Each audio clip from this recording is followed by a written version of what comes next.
Let's solve a concave lens problem step by step. We are told the image is formed 4 centimeters from the lens, and the focal length is 8 centimeters.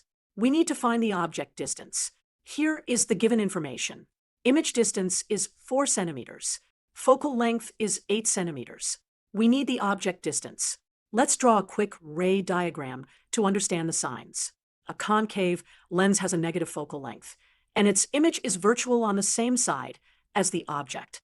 That means the image distance is negative. Now we use the thin lens equation. 1 over f equals 1 over d o plus 1 over di.